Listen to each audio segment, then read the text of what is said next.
मुंबईमध्ये आज लोकसभा निवडणुकीचे उमेदवारी अर्ज भरण्याचा शेवटचा दिवस होता आणि उत्तर मध्य मुंबईमधून MIMने देखील अर्ज दाखल केलेला आहे।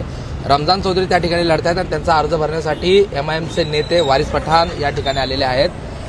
खरं तर उत्तर मध्य मुंबई मुस्लिम वोटर्स खूप मोठ्या प्रमाणात आहे, म्हणून या ठिकाणी आपण जर बघितलं तर आता MIM देखील लढते आहेत। तुम्ही देखील इथून आमदार होता, कसं पाहताय? एकीकडे ही लढाई उज्ज्वल निकम विरुद्ध गायकवाड अशीच दिसून येत होती, मात्र MIMने देखील आता इथे उमेदवारी अर्ज भरला। बघा, आमच्या पार्टीचे अध्यक्ष बॅरिस्टर असदुद्दीन ओवैसी साहेबच्या लिडरशिपमध्ये आम्ही हा चुनाव लढणार।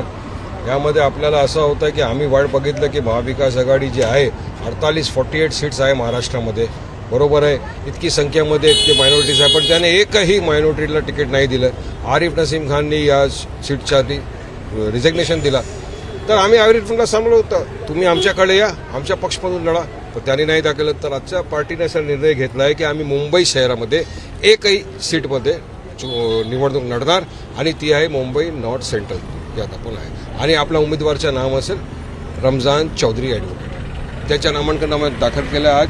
आणि आमच्या हे आहे की आमची लढाई जी आहे, तक्रार जी आहे, स्ट्रेट भाजपाशी आहे, काँग्रेस आहे पण आहे। आणि आता तुम्ही बघा, भाजपाला कोणी उमेदवार या ठिकाणी वरून मिळाला नाही। पूर्व कॉन्स्टिट्यूशनमध्ये जळगावमधून आणला त्याने, महाविकास आघाडीला कोणी मिळाला नाही, धारावी म्हणून आणला। आणि हे जे आहे रमजान चौधरी हे लोकल आहे, सामाजिक कार्यकर्ते आहे, ॲडव्होकेट आहे, त्याने खूप काम केले आहे ते।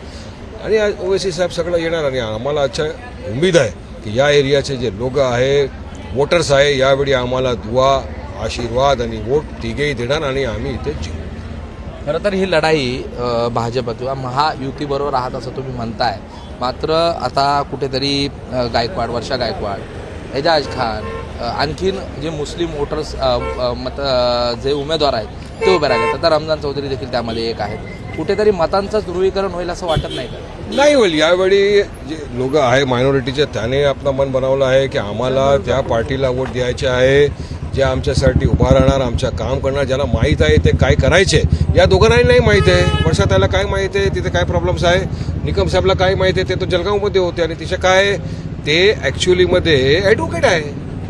आणि आम्ही ग्रासरूट लेवलमध्ये काम करणार। असद साहेब येईल 13 तारखेनंतर, औरंगाबादच्या निवडणूक संपणार, हैदराबादच्या निवडणूक संपणार, त्याच्यानंतर असदभाई येईल आणि असद ओवैसी तिथे प्रचार करेल ना, सभा होईल तिथे 100% सभा होईल, सगळे वरिष्ठ नेता इथे येईल आणि सभा त्यांना करतात। महाराष्ट्रामध्ये काय चित्र दिसतंय एकूण?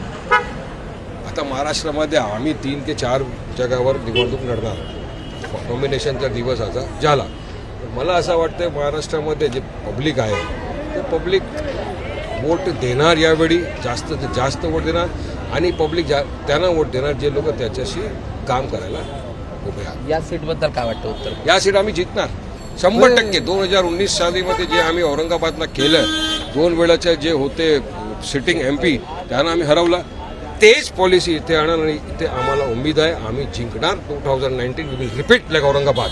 धन्यवाद। माझ्याबरोबर होते वारिस पठाण आणि 100% ज्या पद्धतीने औरंगाबादमध्ये आम्ही जिंकलो त्या पद्धतीनेच या ठिकाणी ही उत्तर मध्यची देखील जी सीट आहे ती आपण जिंकू, अशा प्रकारचा विश्वास जो आहे तो वारिस पठाण यांनी या ठिकाणी दाखवलेला आहे। कॅमेरा पर्सन आणि संघाचा प्रशांत बडे, ABP माझा, मुंबई। ABP माझा, उघडा डोळे बघा नीट।